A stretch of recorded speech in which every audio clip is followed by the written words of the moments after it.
Hello दोस्तों, कैसे हैं आप लोग। स्वागत है आपका पेगासस लर्निंग एकेडमी में। हमारा ध्येय है learn to find your path. दोस्तों, आज हम आपके लिए लेकर आए हैं 14 फरवरी 2019 को जो एसएससी जीडी का पेपर हुआ था उसकी थर्ड शिफ्ट के जो 25 क्वेश्चन थे मैथ के, वो हम आज आपके लिए लेकर आए हैं। क्योंकि अब एसएससी जीडी का पेपर आने ही वाला है, तो इस टाइम सबसे ज़्यादा ज़रूरी है आपके लिए, अगर आप उसकी प्रिपरेशन कर रहे हैं तो ज़्यादा से ज़्यादा प्रीवियस ईयर सेट्स लगाएं, जिससे कि आपको पता चल सके कि जीडी में किस तरह के क्वेश्चन आते हैं, क्या लेवल रहता है। तो चलिए, आपकी हेल्प करने के लिए हम क्वेश्चंस लाए हैं। तो बढ़ते अपने पहले क्वेश्चन की तरफ। पहला क्वेश्चन है सिंप्लीफिकेशन से, हमसे पूछा है what is the value of this. चलिए इसे सॉल्व करते हैं। पहले लिख लेते हैं इसे 1/2 divide by 1/4 minus 4 into 1/2 into 1/3 of 2/3 divide by 4/3 plus 1/2। इस तरह से हम इसे बॉड मास से सॉल्व करेंगे। तो बॉड मास हम जानते हैं, पहले ब्रैकेट को सॉल्व करते हैं और ये ब्रैकेट में ये सब पूरा अंदर है। तो पहले हम डिवाइड को सॉल्व करेंगे, तो हो जाएगा 1/2 इंटू 4 माइनस, ये यहाँ इस तरह हो जाएगा, तो ये हो जाएगा माइनस का 2/3, फिर ऑफ 2/3 इंटू 3/4 प्लस 1/2। तो 3 से 3 और ये 2 से 2 टाइम्स, और यहाँ ये 2 से 2 टाइम्स, तो ये हो जाएगा यहाँ से 2 माइनस 2/3 ऑफ 1/2 प्लस 1/2। तो ये 1/2 तो 1 हो जाएगा। तो हमें सॉल्व करना है 2 माइनस 2/3 को। तो 3 यहाँ से एलसीएम, और ये हो जाएगा यहाँ से 6 माइनस 2 यानी 4/3, और 4/3 दिया है मुझे मेरे ऑप्शन डी में। ठीक है, चलिए अब देखते हैं नेक्स्ट क्वेश्चन। तो इस क्वेश्चन में हमसे कहा है कि के अकेला किसी काम को 20 दिन में कर लेता है, एम अकेला उस काम को 30 दिन में कर लेता है। फिर हमसे कहा है ये दोनों साथ में काम स्टार्ट करते हैं, लेकिन के 5 दिन बाद काम छोड़ देता है। तो बचा हुआ काम जो है वो एम कितने दिन में कंप्लीट करेगा। तो चलिए देखते हैं। पहले के 20 दिन में, एम 30 दिन में, एलसीएम ले लेते हैं 60 हो जाएगा, और ये आ गई इनकी एफिशिएंसी यानी क्षमता। फिर हमसे कहा है कि दोनों साथ काम करते हैं और 5 दिन बाद के छोड़ देता है, यानी 5 दिन उन्होंने साथ में काम किया। तो इनका 5 दिन का काम हो जाएगा, ये 3 और 2 5 और 5 25, यानी 25 काम इन्होंने साथ में किया। अब कितना बचा, अब बचा 35 काम। और पूछा 35 काम एम कितने दिन में करेगा, तो करेगा 35/2 दिन में, यानी ऑप्शन ए हो गया हमारा राइट आंसर। चलिए देखते हैं अपना नेक्स्ट क्वेश्चन। नेक्स्ट में हमसे कहा है कि कोई सम है जो 3 टाइम्स हो गया है अपने का 10 सालों में सिंपल इंटरेस्ट पर, यानी कोई धन था जो खुद का 3 गुना हो गया है 10 सालों में सिंपल इंटरेस्ट पर। तो चलिए करते हैं इसे। जब वो धन 3 गुना हो गया है तो 2 गुनी उसकी ब्याज हो जाएगी, और वो धन खुद 1 होगा 10 साल में। सिंपल इंटरेस्ट हमें पता, रेट हमें पता करनी है बटे 100। तो ये 10 से 10 बार जाएगा और यहाँ गुणा हो जाएगा, तो रेट हो गई इसकी 20%, यानी ऑप्शन बी हो गया हमारा सही आंसर। चलिए देखते हैं अपना नेक्स्ट क्वेश्चन। नेक्स्ट क्वेश्चन में हमसे कहा है कि sum of the volume of 2 solid spheres, यानी 2 गोले हैं जिनके आयतन का जो सम है यानी योग है वो इतना है।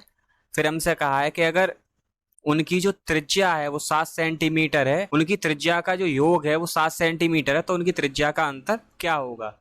तो चलिए करते हैं इस क्वेश्चन को। तो हम जानते हैं कि स्पीयर यानी गोले का जो आयतन वॉल्यूम होता है वो होता है 4/3 पाई आर क्यू। तो यहाँ पर अगर 2 हैं तो B1 प्लस B2 कर लेते हैं हम, तो ये हो जाएगा 4/3 पाई, पहले वाले की R1 मान लेते हैं और दूसरे वाले की R2।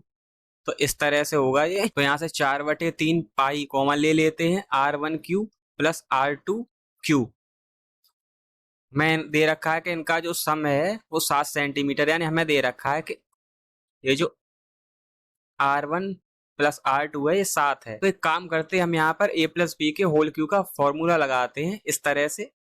तो इसका जब खुलेगा तो होगा R1 Q plus R2 Q plus 3 R1 R2 R1 plus R2।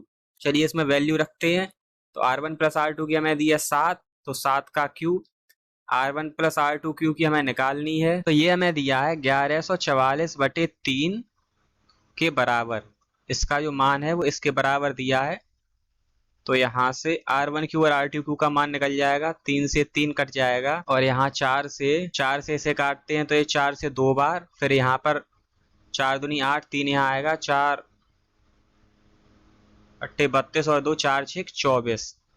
अब यहाँ पर अगर हम पाई की वैल्यू भी रख दें तो ये यहाँ से हो जाएगा 22/7 R1 cube plus R2 cube. इसे 22 से काटते हैं तो एक बार और 3 बार, तो यहाँ से R1 cube plus R2 cube की जो वैल्यू आ गई 13 गुणा 7 यानी कि 91। और हमें क्वेश्चन में दे रखी है दोनों त्रिज्याओं का योग यानी R1 प्लस R2 दे रखा है 7 सेंटीमीटर। तो हम यहाँ पे इसका फॉर्मूला लगाते हैं R1 प्लस R2 का होल क्यूब। तो यहाँ से होगा R1 cube plus R2 cube plus 3R1 R2 और ये R1 प्लस R2, तो इसका सम होगा 7 का क्यूब।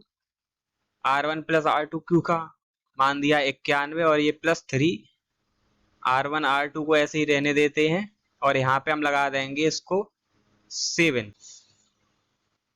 तो 7 का क्यूब होता है 343, ये 91 और यहाँ ये हो जाएगा 21 R1 R2। चलिए इसे सॉल्व करते हैं। तो यहाँ से R1 R2 का मान आएगा 343 में से 91 घटाएंगे और फिर 21 का भाग। तो 343 में से हम 91 हम माइनस करेंगे तो ये आएगा 252/21।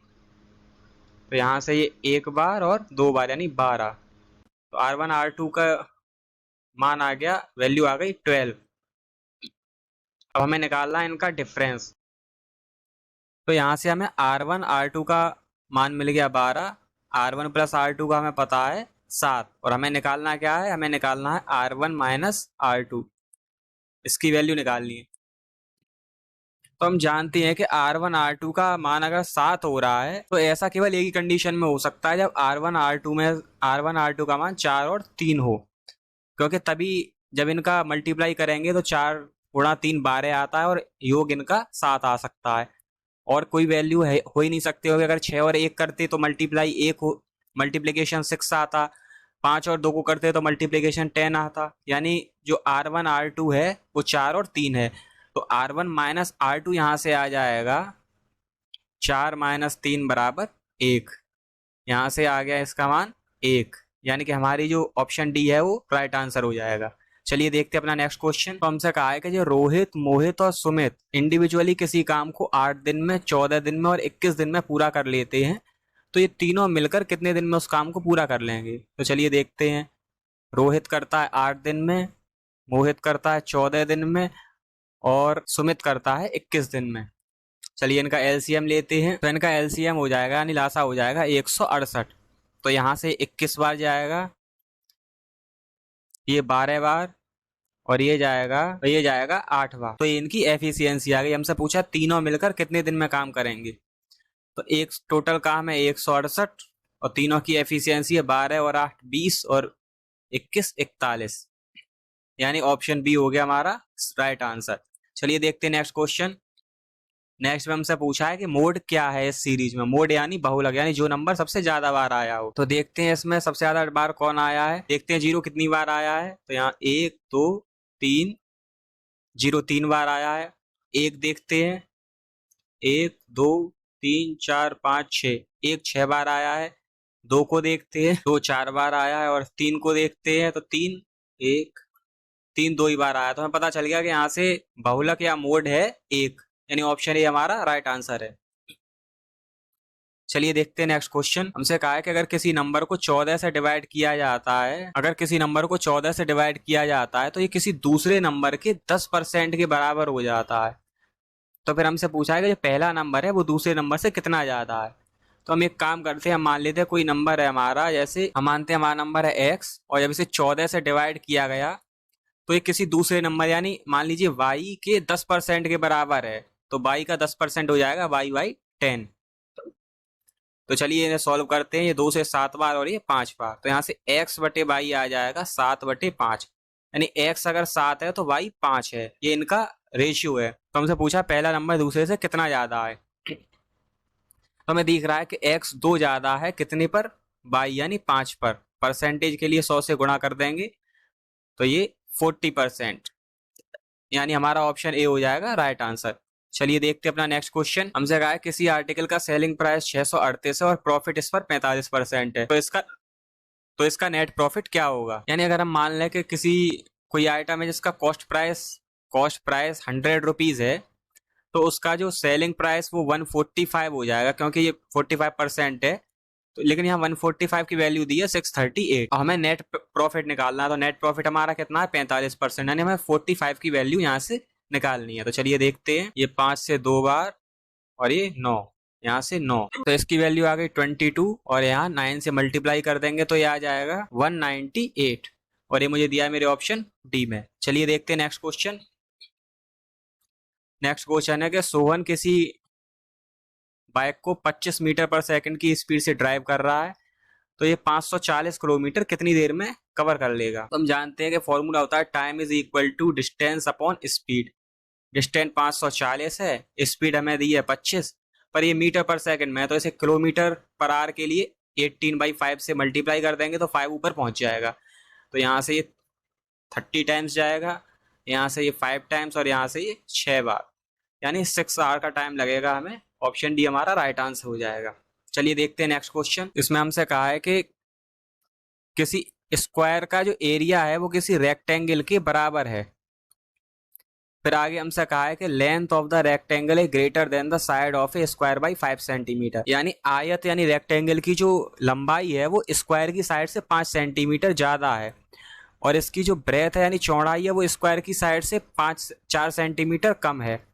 तो हमसे पूछा है कि रेक्टेंगल यानी आयत का पेरीमीटर क्या है। तो हम मान लेते हैं कि जो स्क्वायर की साइड है वो है x, तो रेक्टेंगल की जो लेंथ हो जाएगी, जिसे हम l मान लेते हैं लंबाई, तो x+5, और ब्रेथ इसे हम b मान लेते हैं x-4, और इन दोनों का हमें दिया है कि एरिया बराबर है।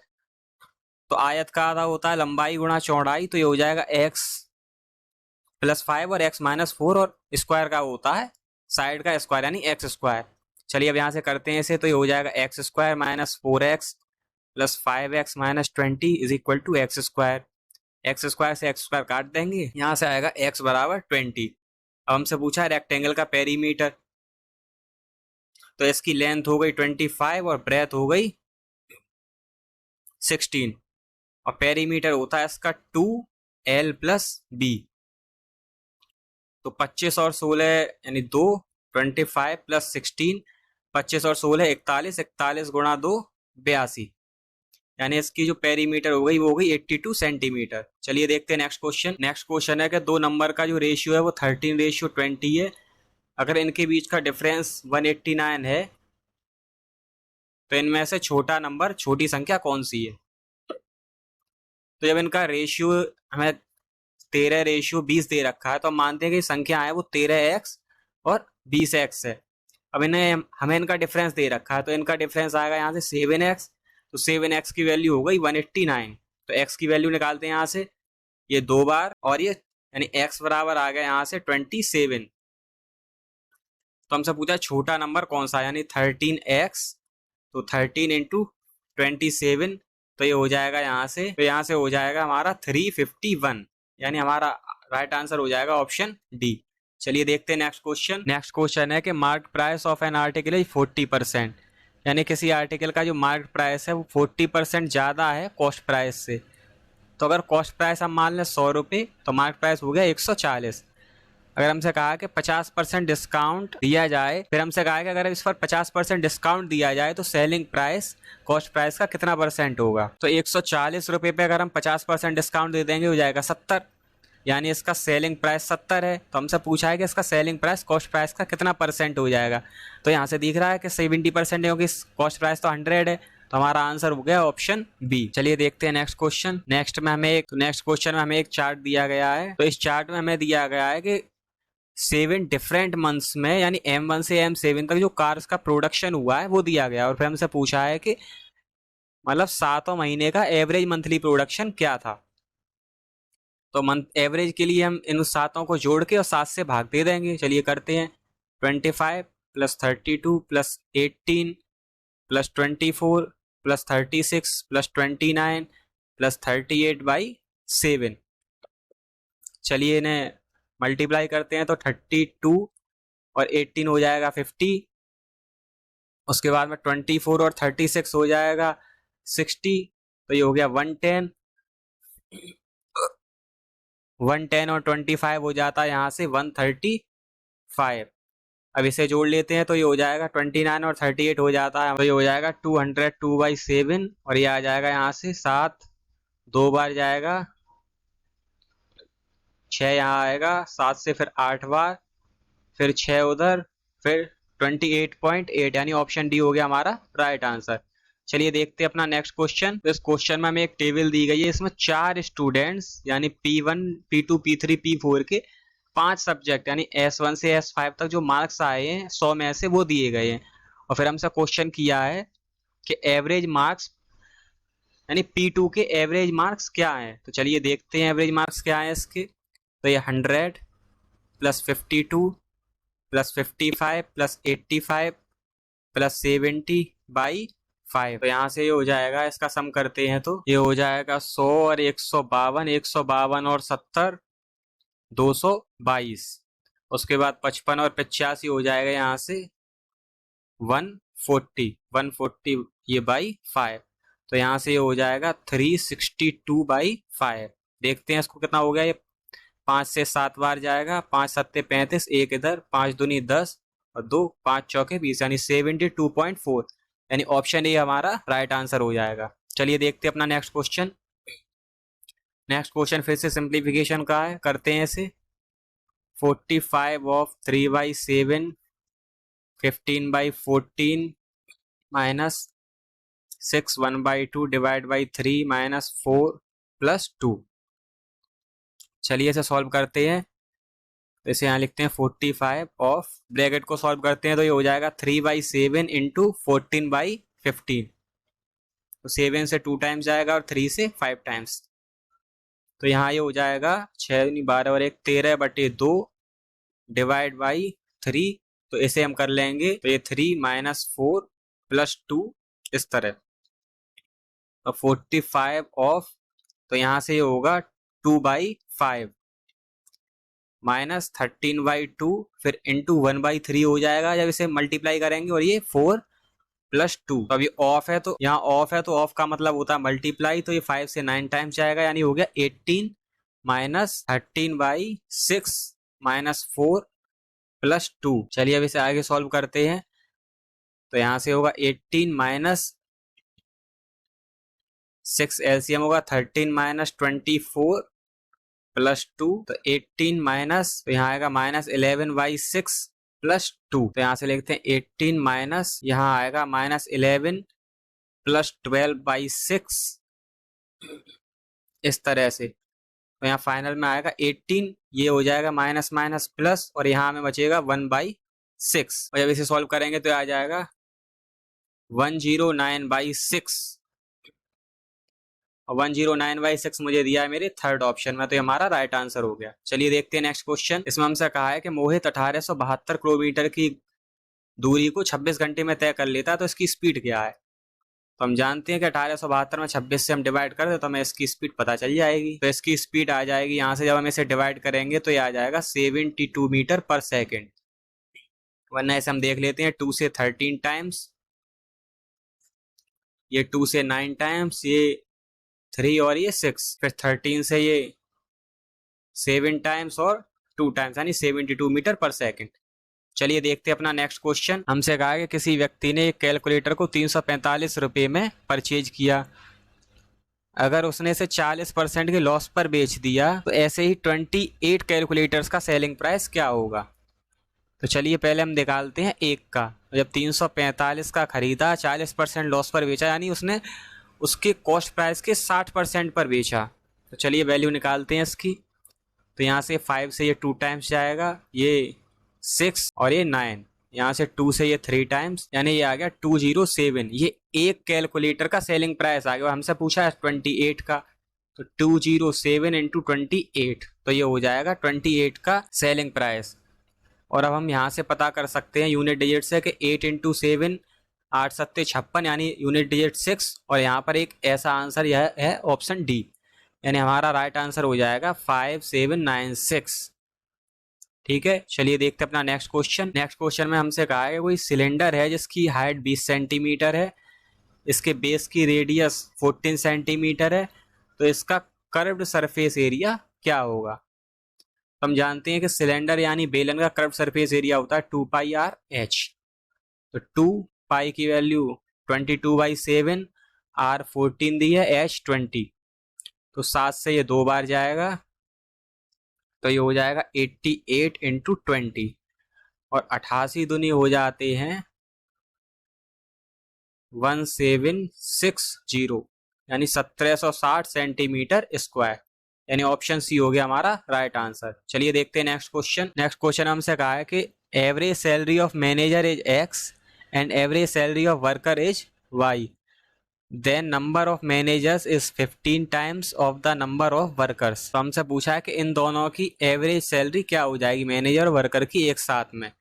क्वेश्चन ये है कि मैनेजर की जो एवरेज सैलरी है वो एक्स है, वर्कर्स की है वाई, और जो वर्कर्स हमारे जो मैनेजर्स हैं वो वर्कर्स के 15 टाइम्स हैं, तो इन दोनों की एक साथ हम एवरेज सैलरी क्या हो जाएगी। चलिए देखते हैं इस क्वेश्चन को। तो जैसा कि हम जानते हैं कि मैनेजर की एवरेज सैलरी एक्स है और मैनेजर 15 गुना, तो अगर हम मान लें कि वर्कर एक है तो एक वर्कर की टोटल सैलरी कितनी हो जाएगी, वाई इंटू 1, और 15 मैनेजर हैं तो 15 मैनेजर की टोटल सैलरी हो जाएगी 15 इंटू एक्स, और एवरेज के लिए हम इन दोनों के सम से भाग दे देंगे, तो क्वांटिटी होती है नहीं, जितने लोग होंगे उनसे भाग दे देंगे। तो हमने माना है कि वर्कर एक है और मैनेजर इसके 15 गुना यानी 15 है, तो ये हो गए टोटल 16। तो यहाँ से एवरेज आएगा 15x प्लस वाई बटे 16, और ये मुझे दिया है मेरे पहले ऑप्शन में, तो ऑप्शन ए हो गया हमारा राइट आंसर। चलिए देखते हैं अपना नेक्स्ट क्वेश्चन। तो नेक्स्ट क्वेश्चन हमसे कहा है कि एवरेज वेट ऑफ 10 आर्टिकल्स, यानी 10 वस्तुओं का एवरेज वेट 65 किलो है। फिर हमसे कहा उनमें से अगर 3 आर्टिकल्स का एवरेज वेट 72 kg है, तो उसे अगर उसे हटा दिया जाए, मतलब 3 आर्टिकल जिनका एवरेज वेट 72 kg उन्हें हटा दिया जाए, तो नया एवरेज वेट क्या होगा। चलिए देखते हैं।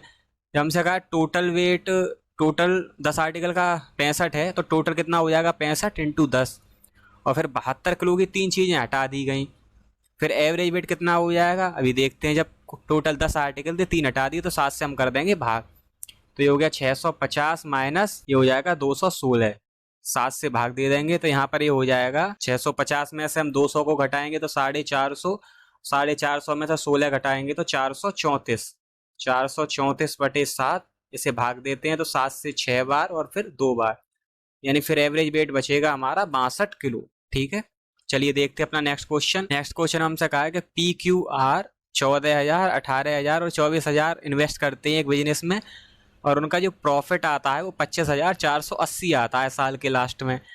तो हमसे पूछा है कि P और Q के शेयर का डिफरेंस क्या था। तो हम जानते हैं कि जो हमारा प्रॉफिट होता है वो इन्वेस्टमेंट इनटू टाइम के डायरेक्टली प्रोपोर्शन होता है, तो यानी ये जिस रेशियो में इन्वेस्ट करेंगे जितने टाइम के लिए उतना ही इन्हें रेशियो में प्रॉफिट मिलेगा। तो टाइम तो सबका सिमिलर है कि वो टाइम 1 ईयर 1 साल, मतलब 1 साल दिया है हमें। तो हम देखते हैं इनका इन्वेस्टमेंट। तो इन्वेस्टमेंट पी ने हमने माना 14 किया था, क्यू ने 18 और आर ने 24, और इसी रेशियो में हमारा आएगा प्रॉफिट। प्रॉफिट दिया है 25,480। तो हम इनका सम कर लेते हैं। तो पहले हम इन्हें 2 से डिवाइड करके और छोटा कर लेते हैं, 2 से 7 बार जाएगा, ये 9 बार और ये 12 बार। अब देखते हैं इनका सम क्या होगा, 12 और 9 21 और 7 28, यानी 28 जो है ये रिप्रेजेंट करेगा किसको, 25,480 को, क्योंकि इसी के डायरेक्टली प्रोपोर्शनल यानी अनुक्रमानुपाती होगा प्रॉफिट। और हमसे पूछा पी और क्यू के शेयर का डिफरेंस, तो पी और क्यू के शेयर का डिफरेंट है यहाँ से 2 यूनिट, तो यहाँ से हमें 2 की वैल्यू निकालनी है। तो चलिए करते हैं, 25,480 बटे 28 इंटू 2, 2 से ये 14 बार जाएगा, 14 से इसे देखते हैं तो ये 14 से 1 बार, फिर यहाँ 11 आएगा, फिर ये 8 बार, फिर यहाँ 2 आएगा और ये 2 बार, यानी 1820 रुपये इनका डिफरेंस आ गया, जो दिया हमें ऑप्शन सी में। चलिए देखते हैं अपना नेक्स्ट क्वेश्चन, कि वो सबसे बड़ी संख्या कौन सी होगी जिससे जब हम 52 और 104 को डिवाइड करें तो 4 और 8 रिमाइंडर बचता है। यानी हमसे पूछा है कि इसका HCF कौन सा होगा, लेकिन रिमाइंडर भी दिया है 4 और 8। चलिए एक काम करते हैं, पहले हम 52 और 104 का HCF निकाल लेते हैं। तो 52 इसके लिए इसके कॉमन फैक्टर करने पड़ेंगे, तो ये होगा 13 इंटू 4, यानी यहाँ से आएगा 13 इंटू 2 का स्क्वायर, फिर 104, तो 104 होता है 52 इंटू, मतलब 52 गुणा 2 यानी 13 गुणा 8, तो ये हो जाएगा 13 इंटू 2 की पावर 3। तो इसमें जो हमारा HCF आएगा, HCF यानी कॉमन फैक्टर, तो कॉमन फैक्टर क्या है 13 इंटू 2 का स्क्वायर, यानी 52 हमारा HCF आ गया। और हमसे कहा है कि उसके बाद में 4 रिमाइंडर बचे, यानी कि जो संख्या हो वो HCF से 4 कम हो, तभी तो यहाँ 4 रिमाइंडर बचेगा और यहाँ 8 रिमाइंडर बचेगा। तो HCF में से हम 4 घटा दें तो ये आ जाएगा हमारा 48। चलिए ये तो हो गया हमारा इसके लिए 52 के लिए। अब हम एक बार 104 के लिए भी देख लें, तो 104 में से अगर हम 8 को डिवाइड करें तो 96 आता है, और 96 48 से डिवाइड हो जाता है, यानी कि हमारा जो राइट आंसर हो जाएगा वो हो जाएगा 48, यानी ऑप्शन बी। चलिए देखते हैं अपना नेक्स्ट क्वेश्चन। नेक्स्ट क्वेश्चन हमें दिया है एक्स और वाई का रेशियो, और फिर हमसे पूछा है कि x upon y ratio y upon x क्या होगा। चलिए करते हैं ऐसे, एक्स अपॉन वाई यानी 5/4 रेशियो 4/5, तो यहाँ से हो जाएगा 5/4, और रेशियो का मतलब होता है कि नीचे डिवाइड इस तरह से, तो फिर यहाँ से होगा क्या, ये 5 ऊपर आ जाएगा, 4 नीचे चला जाएगा इस तरह, तो हो जाएगा 25/16, और ये हमें दिया हमारे पहले ऑप्शन में। ठीक है, चलिए अब देखते हैं अपना नेक्स्ट क्वेश्चन। तो नेक्स्ट क्वेश्चन हमें फिर से वही लाइन चार्ट दिया है जिसमें कि 7 महीनों में किसी कार का प्रोडक्शन दिया गया था, और फिर हमसे पूछा है क्वेश्चन कि मंथ M2 में जो कार का प्रोडक्शन है वो M1 से कितना ज्यादा है। तो M1 में हम देख रहे हैं प्रोडक्शन M1 में कितना है, M1 में 25 है और M2 में 32 है। तो हमसे पूछा M2 में M1 से कितना ज़्यादा है, तो हमें दिख रहा है कि ये 7 ज़्यादा है कितने पर, 25 पर। परसेंटेज के लिए 100 से मल्टीप्लाई कर देंगे, तो ये 25 से 4 बार यानी 28%, यानी कि हमारा जो राइट आंसर हो जाएगा वो हो जाएगा ऑप्शन डी। ठीक है, चलिए अब देखते हैं अपना नेक्स्ट क्वेश्चन। ये हमारा नेक्स्ट और लास्ट क्वेश्चन है। इसमें हमसे कहा है कि कोई सम है 4500 रुपये का, इसे कंपाउंड इंटरेस्ट पर लिया गया है। नेक्स्ट क्वेश्चन में हमसे कहा है कोई 4500 रुपये का सम है जिसे कंपाउंड इंटरेस्ट पर दिया गया है, लेंट यानी दिया गया है, और फिर हमसे कहा है कि जो रेट ऑफ इंटरेस्ट है वो 10% पर एनम है, तो 3 साल बाद हमें ये धन कितना हो जाएगा, 3 साल बाद ये धन कितना हो जाएगा। चलिए करते हैं इसे, चलिए हम इसे ट्री मेथड से करते हैं। ये 4500, और हम जानते हैं कि जो 10% होता है इसे जब हम फ्रैक्शन में लेंगे तो 1/10 होता है, यानी 1/10 के हिसाब से हमें इंटरेस्ट मिलेगा। तो 4500 रुपये का 1/10 450, यहाँ भी 450 और यहाँ भी 450। फिर इस 450 का भी 10% हमें मिलेगा 45 रुपये, इसका भी 45 रुपये, और यहाँ से भी एक डायरेक्ट इसको मिलेगा 45 रुपये, और यहाँ से इसका 10% यानी 4.5 रुपये मिलेगा। अब इनका सम कर लेते हैं, तो यहाँ से ये हो जाएगा, ये ऊपर ऊपर का हो जाएगा 1350 प्लस 3 बार 45 हो जाएगा 135 प्लस 4.5, और टोटल हमसे पूछा है कि सम कितना हो जाएगा, तो इसमें हम 4500 को बाद में ऐड कर देंगे, तो फिलहाल तो ये हो जाएगा यहाँ से 1489.5, और जब इसमें 4500 को हम ऐड कर देंगे तो ये हो जाएगा 5985.5, और ये हमें दिया हमारे पहले ऑप्शन में, यानी पहला ऑप्शन हो गया हमारा राइट आंसर। तो दोस्तों अगर आपको वीडियो पसंद आई हो तो इसे लाइक कर दें, इस पर कमेंट करके बताएं कि कैसी लगी, और इसे अपने फ्रेंड के साथ शेयर करें। ये नए स्टूडेंट्स के लिए नहीं थी, ये केवल रिवीजन बेसिस पर है, ताकि आप जल्दी जल्दी क्वेश्चन को कैसे कर सकें वो सीख सकें। ये मैंने बेसिक से नहीं बताई है, ये केवल उन स्टूडेंट के लिए जिनका 10-15 दिन बाद जीडी का पेपर है और वो एक क्विक रिवीजन करना चाहते हैं, तो ये उनके लिए थी, इसीलिए मैंने जल्दी जल्दी क्वेश्चन कराए हैं। तो अगर ऐसी वीडियो आपको पसंद आती हैं तो ऐसी वीडियो हम और लाते रहेंगे, उसके लिए आप हमारे चैनल को सब्सक्राइब कर दें और नोटिफिकेशन बेल वाले आइकन को प्रेस कर दें। चलिए हम फिर से मिलेंगे किसी और सेट के साथ, किसी और शिफ्ट के, तब तक के लिए पढ़ते रहिए, तैयारी करते रहिए। धन्यवाद।